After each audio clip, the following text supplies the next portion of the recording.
Hey guys, sorry I haven't been able to do as many of these videos as I normally were, but we've had a major shift in our business, and it's just Therese, my wife, and I now running our salon. So it's been amazing and very exciting for us ever since, in our last video when I was talking about all the different things that were happening in our life, and Yahushua was getting our attention about things and to do things immediately and to surrender and all those things I was talking about. We've been having a real full-on experience. We've put off all our staff, so we're running the business ourselves, like I said. So it's been really busy. We're coming into the Christmas period and everyone wants their hair done. So, but we're just loving it, thoroughly enjoying having the salon back as our own, running it how we see fit, treating people the right way, and it's really been a phenomenal experience for me. Like, I don't have any time to go on the computer. I'm at the front desk, and anytime my mind even wanders to think about doing something on the laptop, someone will walk in the door or the phone will ring or something like that. So Yahushua's just brought it real close to home and saying, look, this is what I want you to do right now. Spend the time with your business and get it right, get it in order, get your bills paid properly, and we can get going forward with this goal to buy this house, because we're nearly there. We're more than halfway there. We just got to keep pushing forward. And so that's where my head's been at, just getting things, looking around the salon and fixing things up, painting things and putting pictures in different places and just making the place look like it's ours again, because we don't have many children here anymore. All the kids are at home, so we're just sort of making it sort of like an extension of our own home, like part of our lounge room really, and we invite people in and cut their hair. So it's really been a fun thing to do, and working things out between the two of us, laughing and fighting and all sorts of things that have been going down, as you do when you're working with your husband or wife. You're with each other all day, every day, so you've got to iron out all these behaviours. And that's why I think I got a bit carried away bringing in all these different scriptures. I mean, if you benefited from them, great, but a few of those episodes there about the wilderness and everything, I was bringing in boom, boom, boom, scripture after scripture after scripture.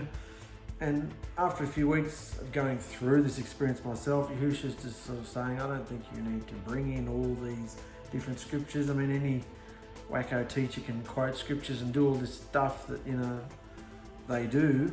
But I'm not trying to be that. The whole point of these videos was just to read the scriptures, get myself out of the way, and bring these new scriptures to you. And the whole focus of these scriptures, which I think I lost sight of a little bit, is it's all about behaviour. It's not about me trying to come up with every single antidote and commentary, answer and explanation of what each scripture means. You can find that out yourself and study that yourself. The reason Yahushua asked me to do this, I believe, is because all these scriptures are about behaviour. Everyday behaviour in the 21st century, bringing it back to that. That's the context that we read everything in. Not reading it as though we were back there and then trying to live like that today, because that's how Yahushua has been awakening people for decades and decades and decades. And every time there's a major awakening, somebody will grasp the truth and go, yes, I've got it. Yahushua told me about something, it's amazing. Then they build all these walls of lifestyle around it. And they isolate themselves from the world, because the world's such a wicked place, you see. Isolate themselves from the world, and then they form their own behaviours in that little sphere, and they're completely wacko. And then another, that happened when the scriptures, Martin Luther and all that, posted the things on the door and said, you don't have to go to the Catholic idiots to, be delivered. You read the scriptures for yourself, and he interpreted the scriptures. But then there was just another whole sect of Catholicism built around that. And then more truth and more truth and more truth. Until we get to the point now where in the Nazarene movement, we've got his name written on our, his name is on our foreheads, we're sealed. But then there's this culture, this Nazarene culture going on. And they're a pack of wackos. And it's kind of embarrassing, because that's not what Yahushua's on about. He's not on about building a new culture separate from the world and sort of setting yourselves up with this wall of doctrine around you Because Yahushua is the rivers of living waters, remember? He's the bread of life. He's that energy, that essence that's within us, and that is always moving and flowing. So if we stop, put a stake in the ground and say, this is us, this is our movement, this is our sect, this is what we believe, da-di-da-di-da, that's it. If you want to join us, you come and join, and you believe what we believe and you do what we do. Otherwise, this is us. That's not Yahushua. He's not interested in labels. He's not interested in all that jazz. He's interested in, follow me. Come with me. Oh, but no, we've got your name and we're happy, we've been delivered and this and that, we're standing here. Yeah, but check this out up here. No, we can't do that. So you miss out. And so no matter where you are, what you've been through, or how long you've been in this movement, it's very easy to grow stagnant and stop. And so the whole point of these scriptures is keep going, guys, because the scriptures, even though they were written 4,000, 5,000, 6,000 years ago, some of them, the whole point of it is to keep going forward, and read these scriptures as though Yahushua were talking to us today. How would he say it today? What are these seeds of deliverance, this essence of the blood covenant? How would he explain it today? Would he be walking around with wacky hats and beards and tzitzits and robes, or did he just happen to enter the earth in that particular culture? If he happened to have waited for 2,000 extra years and choose to come as a man in the 21st century, would he have been walking around dressed like? No, he wouldn't, because he came into the culture. He was born into the culture, into the time period that he did, just like he would if he did today. So this message is not a cultural message. He's used all the cultural things in this message to get their attention and show them what to eat and wear and do all that. But we live 2,000 years, in some instances 4,000 years, later in time. But see, religion and religious institutions want to either wipe out the scriptures completely and say it's just a lovely story, and we just take the gems of it from it, which is completely cosmic and ridiculous, or they want to obey it word for word and dot for dot, and they went from A to B, and then they wore this, and then they sat down there, and so we have to live. No, not at all. We glean the essence of the message. The Ruach that wrote this book is the same Ruach that lives within us. It's Yahushua. Yahushua's spirit, Yahushua's essence, his Ruach, needs to be at the forefront of our interpretation. So the theme of this is not for me to start diving into scripture after scripture after scripture and bringing in all this sort of stuff, as I did, as all sorts of other people do out there. I'm not a teacher. I'm not trying to proclaim any of that stuff. All I'm trying to say is this is a behaviour manual, and I can't do most of them myself. So you're on this journey with me, and as I go through stuff, I'll tell you. But that's why these scriptures have been held up a bit lately, the videos I should say, because Yahushua's just put me on the altar. Like if you're going to step out and do all this, you've got to behave it. You can't just be fake. As soon as the camera ends, I go and do all these mad behaviours, or I'm angry with my wife, or angry at the children, or angry at this and angry at that. But he's saying, take all these lessons that you're giving everybody, that I'm telling you, for yourself. We've all got to take these for ourselves. It's really serious, guys. We're in the wilderness, and the wilderness doesn't end until we end, till this fleshly existence, this hideous carcass behaviour, this thing that we're in, dies, and we surrender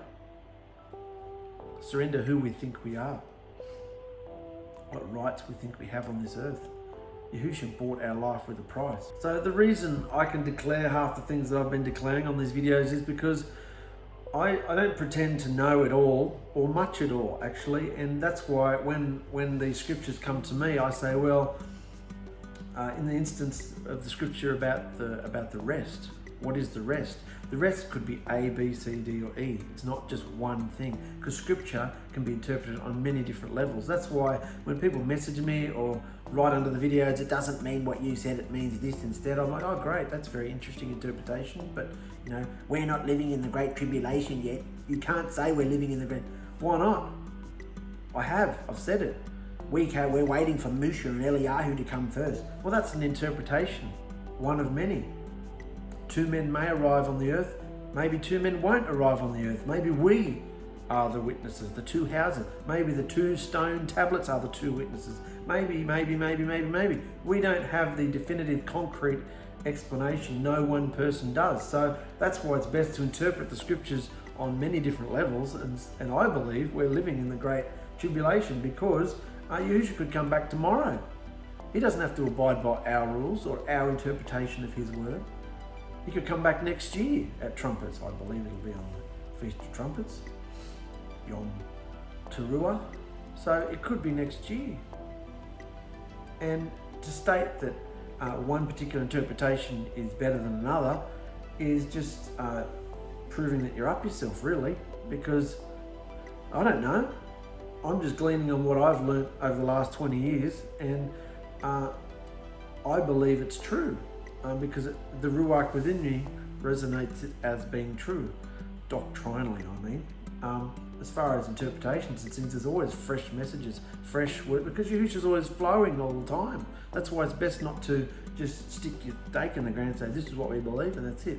No, you've got to keep moving and flowing. So, for those of you, if I say stuff that you don't quite believe or that you hadn't thought of before, well, chew on it. Because I'm not concrete in any of these doctrines, because I think they can be interpreted on many different levels, because none of us have the full understanding. So where are we up to in the story? Moshe has just received the 10 words, the marriage covenant. Yisrael has received the marriage covenant, and they've replied with a resounding yay, we will do everything you said. So the wedding procession is proceeding, and Yahushua's given Moshe the instructions, the wedding covenant. If you want to abide in me and have me within you, within your camp, I should say, then these are the instructions that you must live by. And these instructions, remember, were not some new thing. You know, even though it's referred to as, you know, Moshe's covenant and things like that, this covenant's been going on since the beginning of time. This everlasting blood covenant and the instructions that go along with it. Because they're just Yahushua explaining how to live. Don't do this, don't do that, do this, do that. Just practical stuff. Don't kill each other. Respect your parents, because that's common sense. They gave birth to you and they've raised you. Respect them, you know, like it's not rocket science here, guys. I've given you a 7th day to rest on the Shabbat, you know. Don't steal your neighbour's, don't steal your neighbour's wife, you know, like, don't lie. There's just common sense, but in today's culture, it's not, you know, it's some weird thing if you do a lot of these things. So the instructions carry on now, and we've come to building altars correctly. So Yahushua said to Moshe, say this to the people of Israel. You saw for yourselves that I spoke to you from the sky. So remember, there's no more making idols of silver or gold, for I'm the only true Elohim.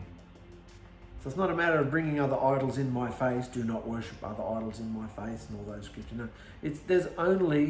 I am the only true Elohim. All the others are fake. They're made of stone and wood and clay, and you know. So it's kind of stupidity. There's no more making idols of silver or gold. I'm the only true Elohim. So build me an altar made of earth and offer your sacrifices to me, your burnt offerings, peace offerings, and your sheep, goats, and cattle. I'm not going to go into all the meanings of burnt offerings and peace offerings, because that's coming up in our next series, next season in Leviticus, about all the different offerings. We'll go into that then.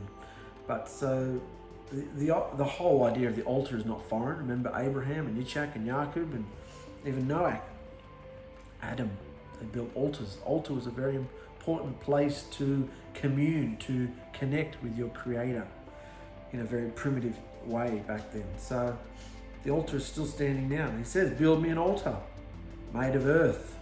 None of these fancy silver and gold. Earth. Make me an altar made of earth and offer your sacrifices to me. Burnt offerings, peace offerings, sheep, goat, cattle. Build my altar in every place I choose to make my name remembered. In every place I choose to make my name remembered. And I will come to you and bless you. And if you use stones to build my altar, only use natural uncut stones. Don't shape the stones with a tool, for that would make the altar useless to me. And make sure you don't go up the steps of my altar, because if you do, someone pervy might look up your garment and see your nakedness. So it's very practical, isn't he? If you've got a big ass altar, don't go walking up there with your cloak on, because some pervert will look up your skirt, look up your cloak, see your nutsack, mate. So don't do anything. He's encouraging clean living. He's encouraging, cleanliness. The opposite of perversity. He's clean. He's always very practical in that way. So don't make the stones, don't shape the stones, I should say. Don't shape them. Use uncut stones. And then the turquoise here. Just as the stones of the altar were to be uncut and in their natural form, we are all lively stones fitted together to form his living dwelling, not made with hands. This dwelling is not made with hands. A rough and jagged structure, flawed and broken. That's me, is that you? We're not polished stones, are we? We're not the elite, well-spoken, well-behaved, virgin bride. We're not clean. We've all been whores. He's taken us out of the earth, broken and, flawed, rough and jagged, flawed and broken. But once we're given the gift of Yahushua's Spirit inside us, this vessel becomes trained in the fruits of good behaviour and shines forth his loving kindness. So just as the stones of the altar were to be uncut in their natural form, we, because we're the altar, we're the dwelling place, where Yahushua dwells, where a divine appointment, communication occurs. We are all lively stones fitted together to form this living dwelling place, not made with hands. This dwelling place is not made with hands. You don't have to go to a steeple. You don't have to go to a building. You don't even have to go to your mate's lounge room to meet Yahushua. You don't need anybody at your immersion if you want to be immersed in water. Or should I say, if you have been drawn to being immersed in, not if you want to, do it. You're commanded to do it. But if you're drawn to be immersed, if Yahushua's drawing you in that direction and you want him within you and you want to be obedient, then you don't need anybody around. This dwelling place, this movement, this walk is not about anybody else. Nothing to do with anybody else. So most of us out here are alone. There might be a few people hanging around or that we know about that would believe similar things, but most of us are walking this walk alone. And that's why I'm putting these videos out, so you know that all over the world, we're all going through the same turmoil, or the same fire pit. The crucible of fire is upon us all, because that's where, I was reading something the other day, I can't remember where it was. Yahushua is in the fire. Nothing happens without Yahushua's fire. We have to throw ourselves into the fire to be burnt and cleansed. So, something like that I was saying. So, we're rough, we're jagged, we're flawed and broken, but once the gift of Yahushua's Spirit is inside us, this vessel becomes trained in the fruits of good behaviour and shines forth his loving kindness. That's what we're on this earth for, guys, to overcome the world and train our vessel so that it shines forth loving behaviour. So, then we've got this spooky picture here of it's a bit like the Red Sea parting, but it's not really, like a laser field. Even after their deliverance by the Passover lamb and their outward purification through the Red Sea, Yisrael was still unable to enter into Yahushua's dwelling place, in this case Mount Sinai. Remember he said, don't come near the mountain, otherwise my presence will, surge out, break through and strike you, smite you. He's holding himself back. So don't come near the mountain, except Moshe was one. So even though they were delivered by the Passover lamb, put this on yourselves, guys, we've been delivered by the Passover lamb. had the outward purification of immersion, just like they did through the Red Sea, Yisrael was still unable to enter into Yahushua's dwelling place, in this case Mount Sinai, because the dimensions are still not connected due to the evil that was done in the garden.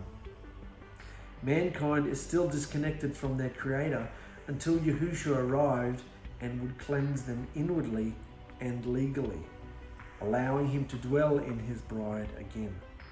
But for now they had to keep their distance from Sinai, except for Moshe and Aaron, Moshe being the mediator of the renewed blood covenant and able to come and go into Yahushua's presence on the mountain, and Aaron being the high priest, not yet, but he's about to be,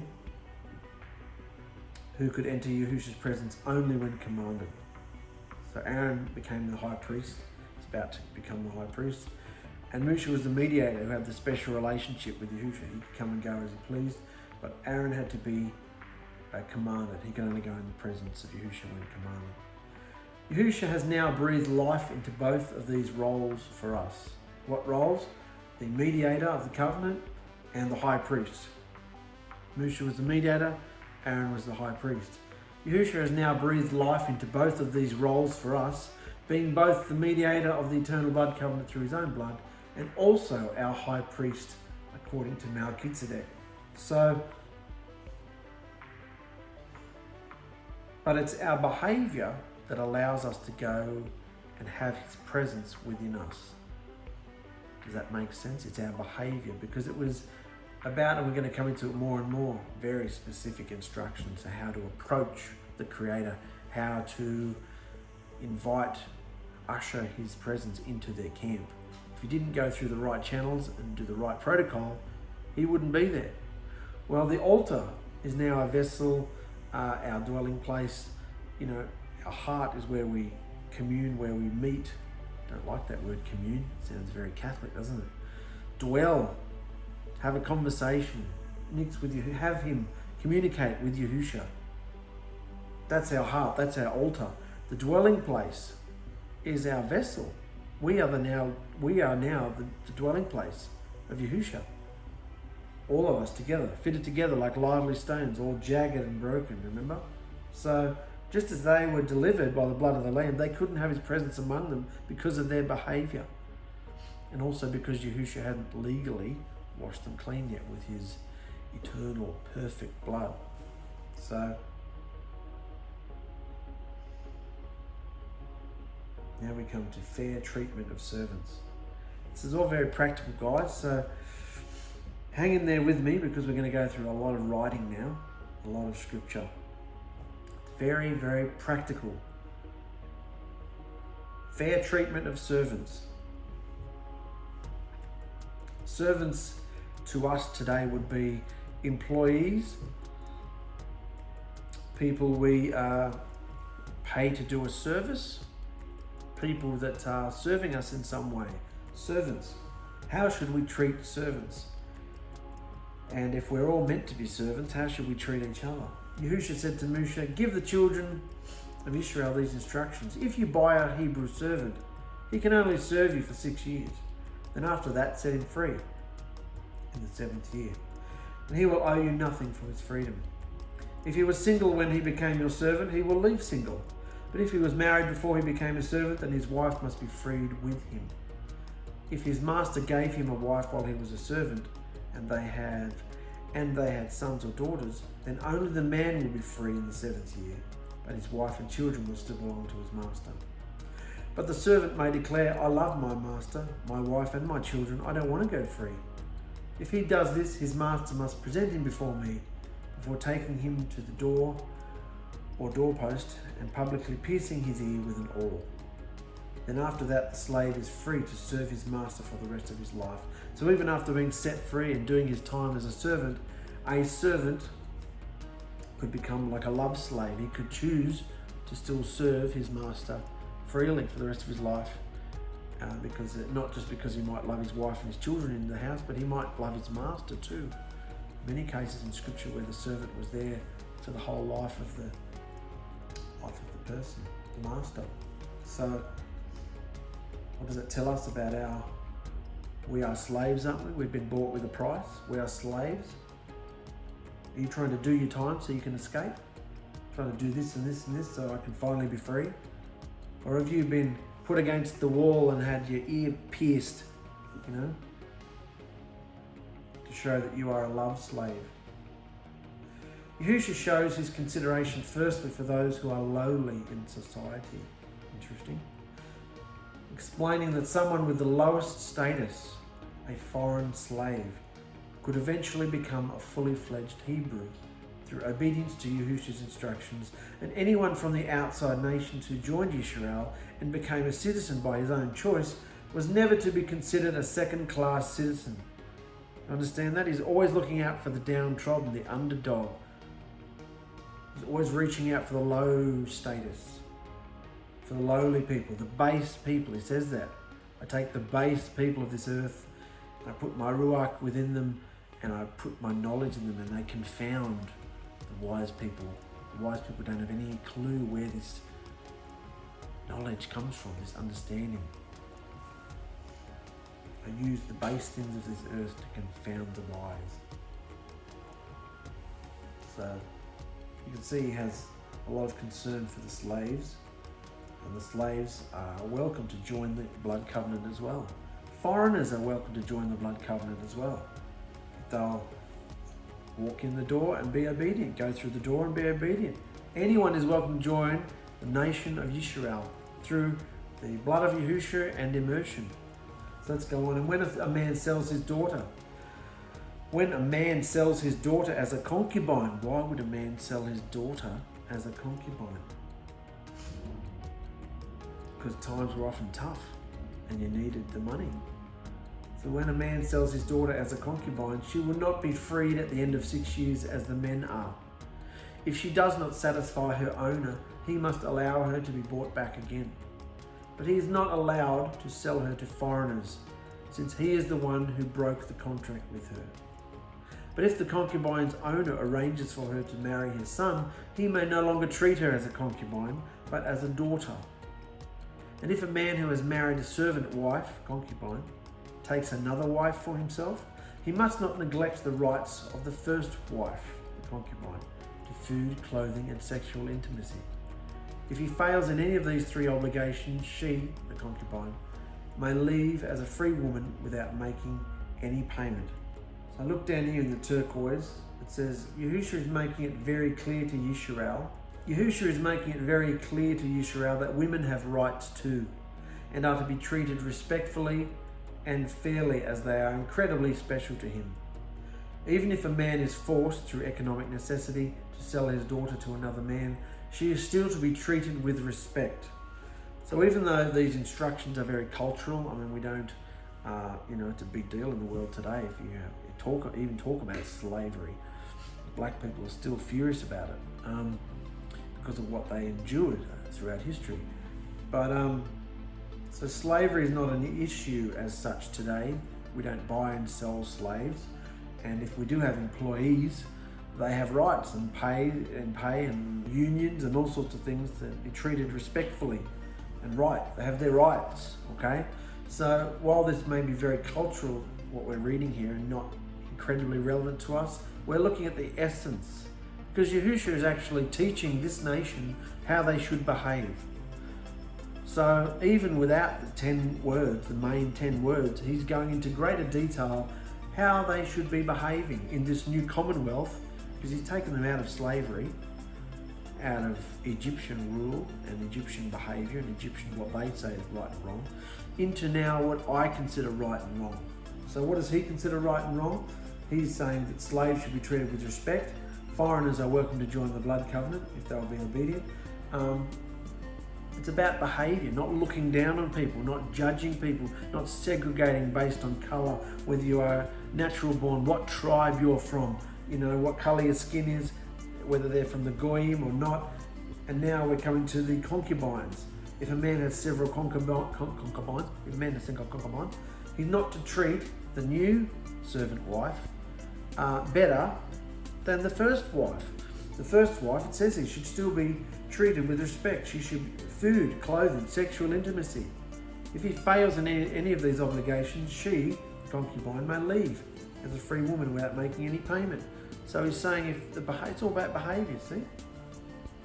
Common sense, really. Treat everybody kindly and with respect. Sadly, he's got to go into greater detail. Because people are always trying to get out of being kind and respectful. So he's got to spell it out for them. Personal injuries. Rather than being kind and respectful, we've got to go into it in greater detail because, wicked, right? Personal injuries. If anyone who assaults and kills another person must be put to death. Anyone who assaults and kills another person must be put to death. Simple. That's how Yahushua feels about it. It's not very popular these days. There's big arguments about whether, the death chair and the death penalty is, whether the death penalty is right or wrong, and it's not fair, and people should be rehabilitated. No, what does Yahushua say? Anyone who assaults and kills another person must be put to death. But if it was simply an accident, which I, Yahuwah, will know, I will appoint a place of refuge where the accidental killer can run for safety. However, if it is a premeditative and deliberate, the killer must be dragged out even from my altar and be put to death. So if it was an accident, you better run for your life, mate. Don't be around anyone. I'll give you a place of shelter where you can live, away from everyone. However, if it's on purpose, if you did it on purpose, you're dead, man. So Yahushua values human life above all. There was no redo or rehabilitation for a murderer. The intentions of one's heart determined the consequence for his violent behaviour, whether it was an accident or intentional. And Yahushua would know and Yahushua would decide. The intentions of one's heart, their behaviour, determined the consequences for his violent behaviour, whether it was an accident or intentional. Anyone who strikes his father or mother must be put to death. That's not on. Kidnappers must be put to death. Not on. Whether they are caught in the possession of their victims or have already sold them as servants. Anyone who hatefully curses their father or mother, treating them as worthless or with contempt. That's what hatefully cursing them means. Why would someone who just says cruel words to their parents be put to death? Because when you look at the Hebrew, anyone who hatefully curses their father or mother, it means treating them as worthless or with contempt. Treating your parents as worthless or with contempt. Put to death. Now suppose two men are quarrelling and one hits the other with a stone or fist, and the injured person does not die but has to stay in bed. If he is later able to walk outside again, even with a crutch, the attacker will not be punished, but must compensate his victim for loss of wages and provide for his full recovery. It's like today, isn't it? There's all rules and regulations for all this stuff. Well, this is Yahushua saying straight out, this is how you should behave. Because you're so daft and won't behave the right way, and it's just common sense. If you hurt somebody, even by accident, you help them get back to where they should be. But no, people want to bugger off and escape any kind of consequence or take responsibility. So Yahushua's spelling it out for us. You're responsible for it. Provide for his full recovery. When the offender is given the opportunity to compensate a victim, it allows him to both continue on with his life and help and restore the person he has hurt, instead of just imprisoning him, which helps no one. So you see how, on one hand, Yahushua might seem harsher than society today, because he's saying, if you kill someone, you should be killed. Then on the other hand, he's more lenient, it seems, because he's saying, instead of just imprisoning somebody, which benefits nobody, that person must be held accountable. If you've hurt somebody, or stolen from somebody, or put somebody out, or injured them where they can't work and they're held up in bed, you are responsible to provide for them and help them get back to health. So, in one hand, instead of just escaping and going to prison, which helps nobody. In fact, it's a free feed these days. You've got cable TV and 3 score meals a day. A burden on the taxpayers. So, can you see how Yahushua's constitution is much cleverer? It's much more clever. If you're a murderer, you're dead, so you're not a burden on society. And if you hurt somebody and they're laid up, you're responsible for getting them back to health. So you're not a burden on society. Being a burden on society. What are the younger generations coming up today being? They're all on a dole, none of them want to work. It's a burden on society because of what the older generations have passed on. Nothing except bad behaviour as a model. So, and if a man beats his male or female servant with a club, which legally you were allowed to do because they belonged to you, they were a possession back in this era. But if you beat a man with his, if a man beats his male or female servant with a club and the servant dies as a result, the owner must be punished. Only if they die though. But if the servant recovers within a day or two, then the owner shall not be punished, since the servant is his property. There you go. So you can see how it's very cultural here. Don't beat them at all. It's not very kind, is it?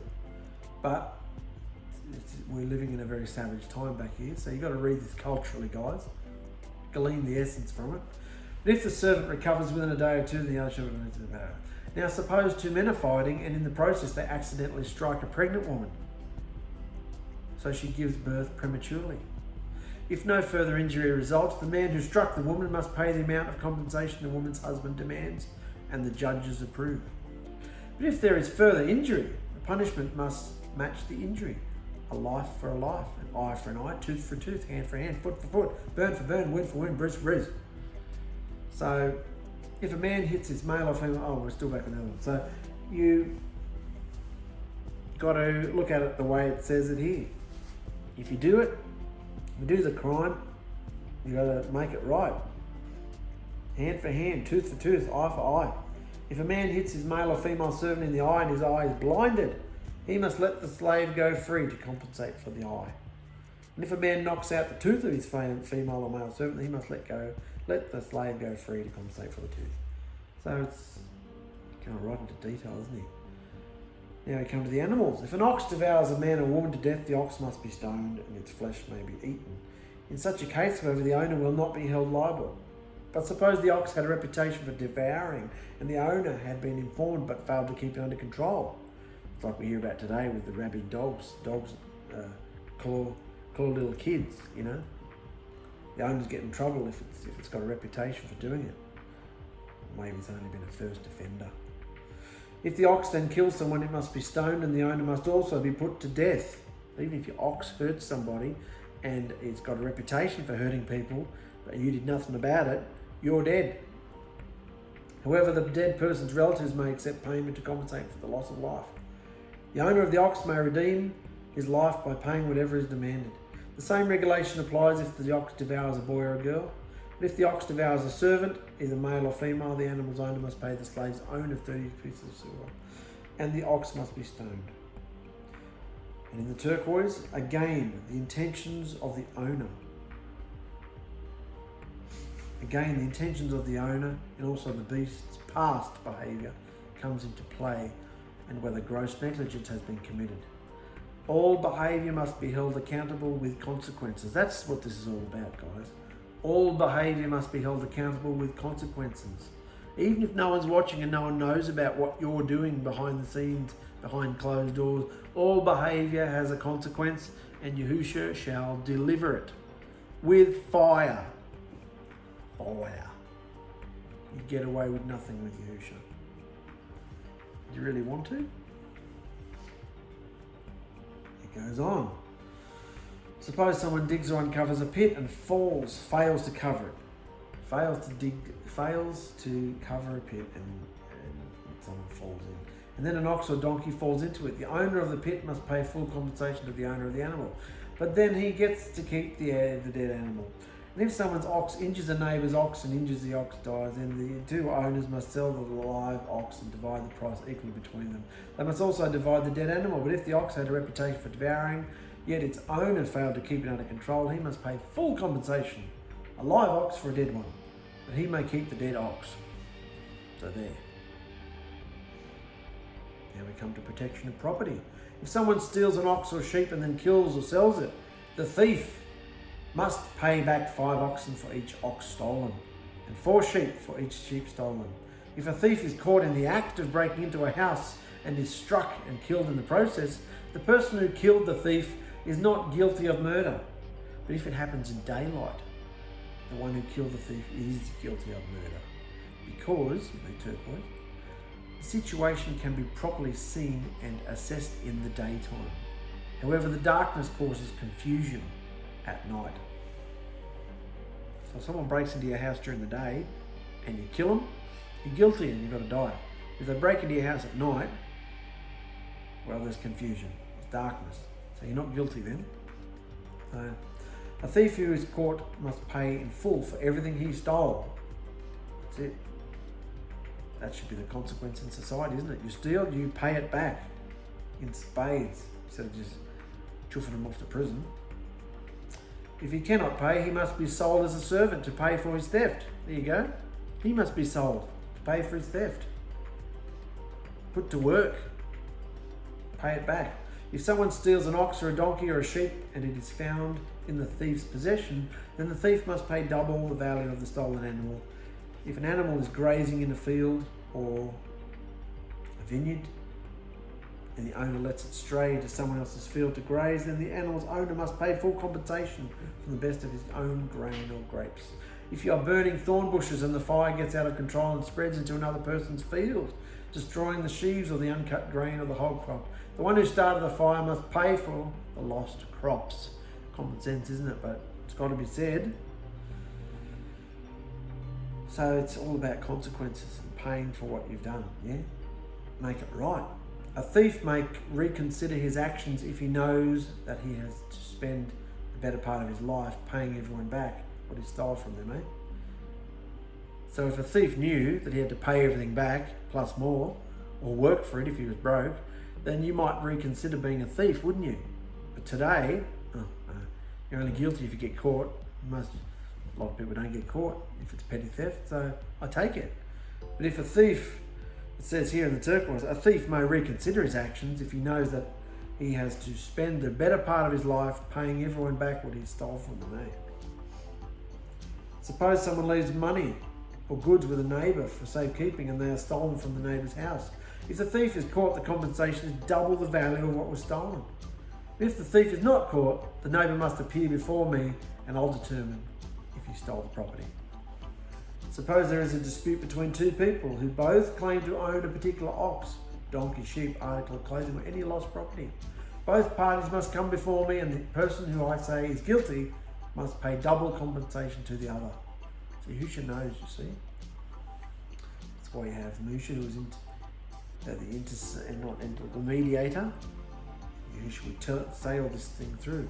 But after Yithro, we've got the elders, the people Musha trusts to deal with all this petty stuff, all this petty, annoying stuff that people have to know about, because this is like their constitution. So, their list of regulations of how to live. So, now suppose someone leaves a donkey, ox, sheep, or any other animal with a neighbour for safekeeping, but it dies or is injured or is taken away, and no one sees what happened. The neighbour must then take an oath in my presence, and if I confirm that the neighbour did not steal the property, the owner must accept the verdict and no payment may be required. But if the animal was indeed stolen, the guilty person may pay compensation to the owner. If it was torn to pieces by a wild animal, the remains of the carcass must be shown as evidence and no compensation will be required. If someone borrows an animal from a neighbour and it is injured or dies when the owner is absent, the person who borrowed it must pay full compensation. But if the owner was present, no compensation is required. And no compensation is required if the animal is rented or this loss is covered by the rental fee. Social responsibility. If a man seduces a maiden, it's another word for a virgin, a young girl, a virgin, who is not engaged to anyone and has sex with her. So what is this?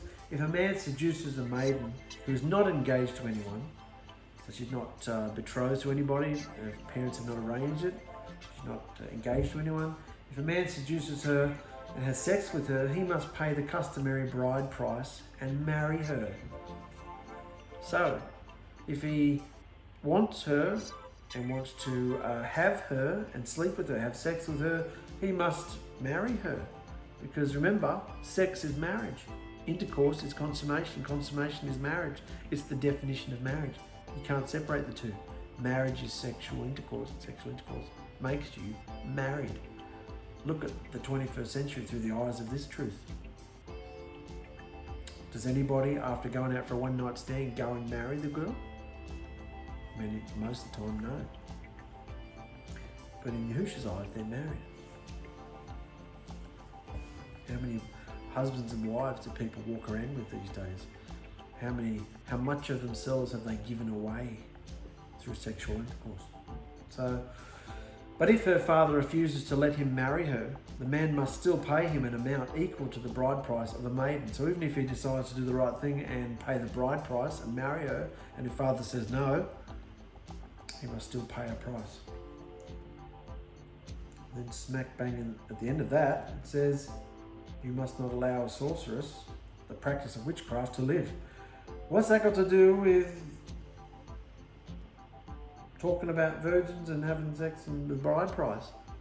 Suddenly it just says, you must not allow a sorceress, the practice of witchcraft, to live. Why it's put there, who knows, but it's there. So in the you must not allow a sorceress, the practice of witchcraft, to live. Even that in today's world.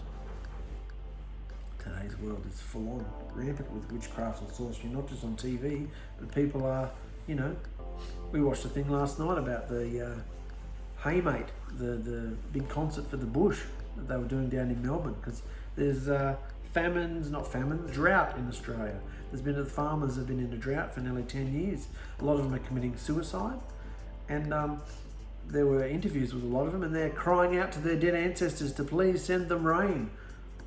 Talking to the dead, that's witchcraft. Reading tea leaves, palm reading, tarot cards, communicating with the dead,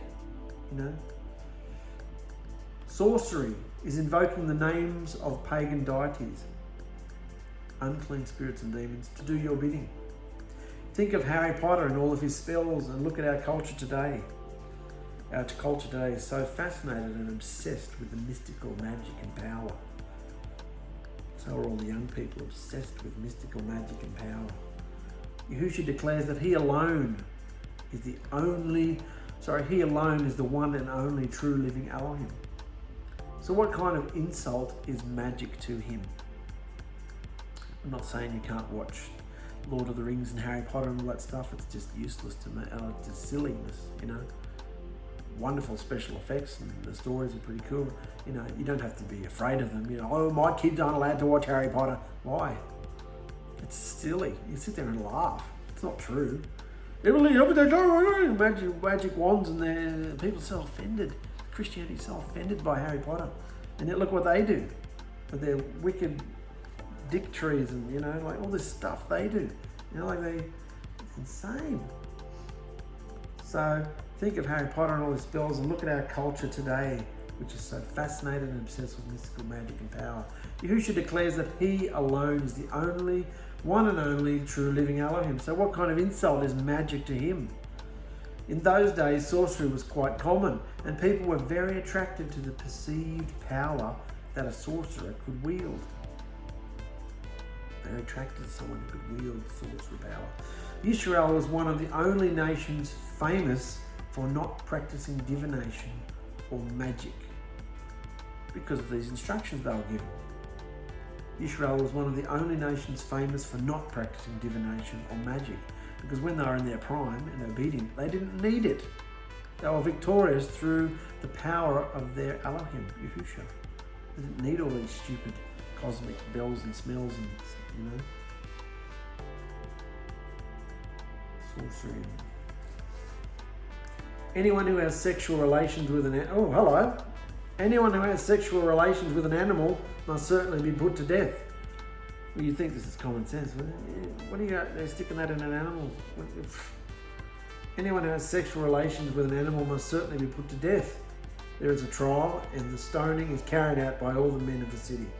You are not to pass judgment without witnesses. This practice was common behaviour. There we go. This practice was common behaviour among the Canaanite, the perverse Canaanites. Remember those pervy sons of Ham, the Canaanites? They went down, that line went into Nimrod, that line went into Egypt, and that line went into the Canaanites. So this practice was common behaviour among the, I didn't know that, didn't know it was common behaviour. We look at it and go, who has sex with an animal? You'll be pretty screwed up in the head to go, have sex with an animal, don't you? Well, this practice was common behaviour among the perverse Canaanites, so much so that Yahushua felt he had to bring it up here. And it also explains why he wanted the Canaanites wiped off the face of the earth. Sodom and Gomorrah, that was also descendants of Canaan too. And that's sodomy and all that thing. So, anyone who sacrifices to any deity or mighty one other than me must be destroyed. Another point there I should add, while I mentioned Sodom and Gomorrah, is Sodom and Gomorrah, sodomy, anal sexual intercourse, among men, women, animals, is unclean, wicked, evil behaviour. You're not to do that, whether it be husband and wife, even in the marriage covenant of Yahushua's believers. You shouldn't be sticking it, in your wife's ass. You shouldn't be doing that. That's unclean behaviour, all right? Yahushua's given us certain organs and certain holes and a spot to put stuff, a place to put it. Gives you something and where to put it. Tells you where to put it. That's what he was doing with Adam and Kawah. That's what you got. And here's her. That's where you put it. All right. Not in the animals. Not in the sheep and the goats. Not in the hole of the tree. People are marrying trees these days. The hippies. Mother Earth. I'm going to marry this tree. No, you don't stick it in the tree either. So you've got a woman. I'm giving you a wife. You put it there. In the front, not in the back. All right. So. Thought I'd add that because we're talking about sodomy practically. Yeah, that's what the Canaanites did. Anyone who sacrifices to any deity or mighty one other than me must be destroyed. Anyone who sacrifices to any deity or mighty one other than me must be destroyed. Heart intentions or lame excuses don't fly with Yahushua. If we partake in even the smallest part of a festival that honours a pagan deity, we partake in it all, because our behaviour should be set apart. Our behaviour should be set apart from the world. Not our, what am I trying to say? We don't have to be set apart as in, you're not allowed to come and dwell with us, and our behaviour is so insane and wacky that you wouldn't want to be around us anyway, because we've got long hair, we've got beards, and we've got, things stuck to our head, and we've got tzitzi's flying, flipping around, we're wacko. That's dress code. Our dress code does not need to be set apart, unless you've got your, tits hanging out or something. That's different. I'm talking about behaviour has to be set apart. Heart intentions, he understands. Sorry, Father, we have better luck next year. No, heart intentions or lame excuses don't fly with Yahushua. If we partake in even the smallest part of a Christmas festival, the kids say that to me all the time. Can we, what do they say? Can we have candy canes? No, it's Christmas. We don't eat that. Go and, the whole shopping aisle is full of lollies if you want it. Why you've got to take candy canes? That's how I feel about it. When they get stuff from their kids at school and stuff, So, but I'm saying, if you partake in even the smallest part, can we have a birthday without a cake? Can we celebrate our birthday without the cake? No. Can I still have presents? No. Yahushua hates that behaviour, because it's all honouring whatever each festival honours. It's all idols. It's all false pagan deities. And what's behind all that? Satan. You're worshipping Satan. And Yahushua hates us worshipping Satan. So if we partake even in the smallest part of a festival that honours a pagan deity, we partake in it all. Our behaviour should be set apart. So we've walked out of all these festivals, guys. Christmas, Easter, Valentine's, birthday, all of them. We don't do any of them. Don't go out on the Shabbat. We rest. So it's wonderful to be free of it, to just plant your feet firmly in it and say, no, we don't do that. No, we're not doing that. So no part of it. You can acknowledge that your child has got a year older, but you don't celebrate. You don't celebrate it.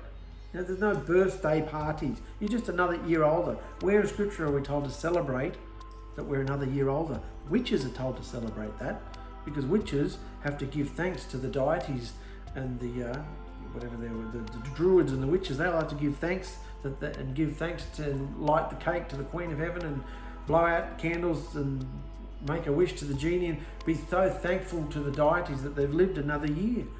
Because living another year and all that superstition and your star sign and the horoscopes and all that, that's all pagan witchcraft. And what do we hear about witchcraft? Put to death. So you can see there's some very useful gems in these scriptures, even though a lot of it is cultural. Look at the essence of it and the heart, and transport that through time into the 21st century and say, how are we doing? You know, you understand why the fire is coming.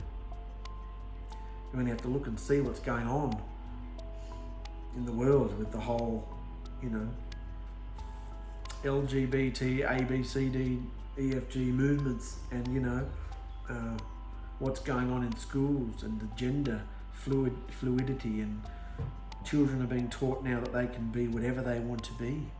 You don't have to be a boy if you don't want to be, or a girl. You can see the state, and it's all about the children, raising a new generation up to accept this nonsense. Not nonsense, wickedness, evil. And you see how when we go into the heart of it, it might look like a lot of text and boring text, but when you look at it and dissect it, and I've put all these turquoise bits in between it to break it up so we can see, when we look at it in the 21st century, it's still the same behaviour. Different era, different generation, same wicked behaviour that Yahusha hates. Lame excuses don't fly with him. If we partake in even the smallest part of a festival that honours a pagan deity, we partake in it all. Our behaviour should be set apart. No Christmas trees. We're coming into Christmas time. No Christmas trees. We don't do that. What about if I put some pretty lights up? Well, that's the sperm. Tinsel. Balls. You know, all that. A wreath on your door. We don't do any of it. Oh, but what about the pretty lights? Oh, they're nice. We just drive past and we go, oh, wow. Some houses just go overboard, don't they? They cover every inch of their house in it. It's like Chevy Chase and National Lampoons.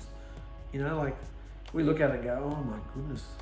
In fact, we looked off our balcony the other night and I thought somebody had something caught up in their tree. And when I drove past the next day, they have this huge, like 2-story, oh no, not 2-story, 1.5-story high Santa Claus blown up in their garden. And I'm like, oh my goodness, it's taller than their house almost. We just go, oh my goodness, who could be bothered with all this nonsense? So, you must not be cruel. You must not be cruel, oppress, or take advantage of foreigners and strangers in any way. Remember that you yourselves were once foreigners in the land of Egypt, so consider their situation. Remember, Sodom and Gomorrah was destroyed for their cruelty to foreigners, among other things. Remember when we did all that with Abram and Sodom and Gomorrah? It wasn't just to people think, oh, Sodom and Gomorrah, they were killed because Yahusha hates homosexuals. That's not why. That wasn't the main reason. It was a big reason, but it wasn't. It was because they were so cruel to everybody. And that's why Lot sort of said, get out of here. Come inside. Quick, come inside. You don't want people to know you're here because they're so cruel. They were violently cruel to strangers and foreigners, among other things. Hospitality and kindness is a big deal to Yahusha. Hospitality and kindness that's a behaviour, is a big deal to Yahusha, considering all the nations are welcome to graft in and join the covenant if they follow his instructions for life. If they follow his instructions. That's all Torah means. Uttering, enunciating, speaking, instruction. That's what Torah means. Instruction. Utterance. So it's not some big religious word, the Torah, you must obey the Torah. No, it's not. It's just, if you want to join the covenant, obey the instructions. And you can live in the community of believers, even though we might be scattered across the whole earth. You live in one mind amongst the community of believers. and you must not exploit a widow or an orphan. If you exploit them in any way and they cry out to me, then I will certainly hear their cry. My anger will blaze against you and I will kill you with the sword. Then your wives will be widows and your children orphans. Don't like that, do you? If you exploit a widow or an orphan, take advantage of them, well, then I'll kill you, and then your wife will be a widow and your children will be orphans. It's the widows and orphans who are the most powerless in society. Remember, he's always going for the underdog, lifting up those who are powerless, going to lowest common denominator, lowest status. So it's the widows and orphans who are the most powerless in society, and Yahushua makes it clear that there will be hell to pay if we abuse or take advantage of these helpless women and children who are the most vulnerable to exploit. If you lend money to any of my people who are in need, do not charge interest as a moneylender would. If you take your neighbour's cloak as security for a loan, you must return it before sunset. This coat may be the only blanket your neighbour has. How can a person sleep without it? If you do not return it and your neighbour cries out to me for help, then I will hear, for I am merciful. So, he's Yahushua's understanding, but he's also common sense. You don't take a person's coat and keep it. They'll go cold. While a person should be compassionate and helpful to a foreigner in need, your neighbour is only someone from the nation of Israel. Mercy and compassion are at the very heart of Yahushua's instructions. That was interesting. While we should be compassionate and helpful to a foreigner in need, your neighbour, so when it talks about neighbour in scripture, a neighbour is only someone from the nation of Israel. Interesting. Your neighbour is someone, the bride. The neighbour is someone who's been immersed in the nation of Israel, the Commonwealth of Israel. So that's interesting, isn't it? We've been taught that a neighbour is everyone around us. No, your neighbour is someone in the belief, in the bride. So these instructions are for living within the bride. That's not often how they were to treat the outside nations. They'd pull their sword out and slaughter them. So it's interesting, isn't it? We don't just have to do all this to every single, we don't have to talk nicely and special to every single person out in the world. No, you got to deal how you got to deal. He's talking about in the body of believers here. While a person should be compassionate and helpful to foreigners in need, your neighbour is only someone from the nation of Israel. Mercy and compassion are at the very heart of Yahushua's instructions. Mercy and compassion are at the heart of Yahushua's instructions. You must not dishonor me or tarnish my reputation by having bad behaviour. And don't curse or attempt to cast an evil spirit on any of your leaders. And so what are they doing? What are they doing for him to have to say this? Don't hold anything back when you give me offerings from your crops and your wine. You must give me your firstborn sons, also the firstborn of your cattle, sheep and goats. Yahushua wasn't promoting child sacrifice as the pagan nations did. So when he says you must give me your firstborn sons, he wasn't promoting child sacrifice as the pagan nations did. Until he made the tribe of Levi the official priesthood, that serviced the sacrifices and offerings. It was all the firstborns who were dedicated to this task. So when he says you must give me your firstborn sons, he was saying give them to me, dedicate them to me, because they were going to be the priesthood to serve and usher in his esteem coming down, and the protocols that were involved in having him on this earth in that capacity. But later on, which we'll see soon, the tribe of Levi was given that job, so the firstborns were no longer required to do that. But he certainly wasn't saying offer them up like the pagan nations did and kill them. So leave the newborn animal with its mother for 7 days, then give it to me on the 8th day. And you must be set apart to me. Therefore do not eat any animal that has been torn up and killed by wild animals. Throw it to the dogs. Their diet was another way Yahushua set his people apart from the nations. We are not to behave like the world around us. Even without saying a word, we must be set apart. So often we don't need to say a word. Often we don't need to say anything. We are to be set apart. So we're not to eat all that unclean things.